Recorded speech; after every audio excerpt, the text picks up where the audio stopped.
Ada satu kisah yang sangat-sangat menyentuh hati ketika kejadian ini terjadi pada seorang ibu yang mengalami situasi dan kondisi sakit yang sangat-sangat luar biasa parah, dan ternyata dia melakukan kesalahan ini selama menjalani hubungan rumah tangga dengan suaminya.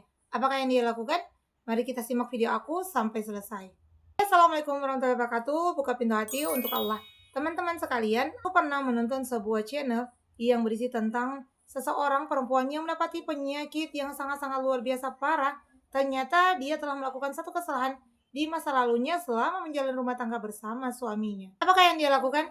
Biasanya ibu-ibu ini seringkali salah dalam melakukan hal-hal yang membuat Allah itu jadi murka kepadanya sendiri. Karena di setiap hari kita diperhadapkan dengan situasi dan kondisi yang mungkin sangat-sangat sulit, sehingga membuat kita itu harus menjaga kewarasan kita, menjaga mental kita, menjaga fisik kita, dan akhirnya kita malah melakukan dosa. Dan sehingganya mudarat penyakit yang akan Allah datangkan itu lewat dosa-dosa yang telah kita lakukan. Dan apakah yang beliau lakukan?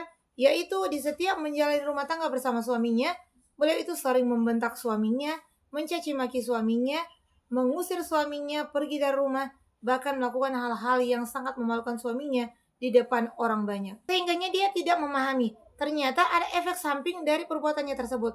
Bisa berupa penyakit yang telah datang menerpanya akibat dosa-dosa kepada suaminya. Ingat, kita diperintahkan oleh Allah sebagai seorang perempuan, sebagai seorang istri untuk berbakti kepada suami. Apapun bentuk kualitas suami kita sekarang ini, maka kita harus bersabar dan bersyukur. Karena ketika Allah memberikan kamu suami yang tidak mempunyai pekerjaan misalnya, dan dia seorang suami yang malas-malasan misalnya, ataupun yang sering menyengkelkan hati kamu, maka di sana kamu berpotensi untuk berdoa. Karena doa istri itu sangat-sangat diijabah. Jangan sampai kamu mengeluarkan kata-kata yang sangat buruk, sumpah serapah, ataupun bahkan melukai hati dan perasaan suami kamu. Karena kata-kata yang kamu ucapkan untuk suami kamu itu malah akan berbalik seperti kisah seorang ibu ini. Akhirnya beliau mengalami penyakit komplikasi yang sangat-sangat luar biasa parah. Hanya karena apa? Hanya karena perbuatannya di masa lalu kepada suaminya. Dan alhasil ketika beliau datang ke tim Ruqyah, dan di sana tim Ruqyah itu mengajarkan kepadanya sebuah istighfar.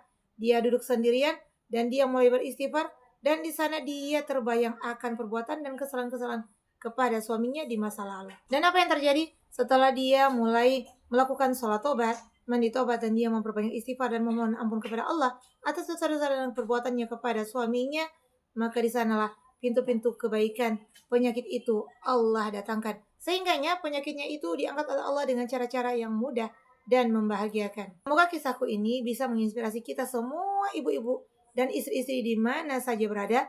Maka jagalah ucapanmu, jagalah perbuatanmu, dan jangan pernah kamu melukai hati suamimu. Karena seorang istri tugasnya untuk melayani suami, untuk berbakti kepada suami tanpa keluhan.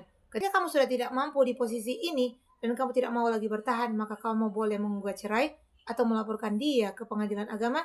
Dan jangan sampai kamu bertahan namun kamu terus melakukan perbuatan-perbuatan yang tidak disukai oleh Allah, maka bukan suami kamu, namun diri kamu sendiri yang akan merasakannya. Ingat, bukan hanya penyakit, namun kesulitan ekonomi itu dari dosa-dosa kita terhadap suami kita. Kadang-kadang kita itu lupa bahwa rezeki seorang istri akan didatangkan lewat suami, lewat anak-anaknya.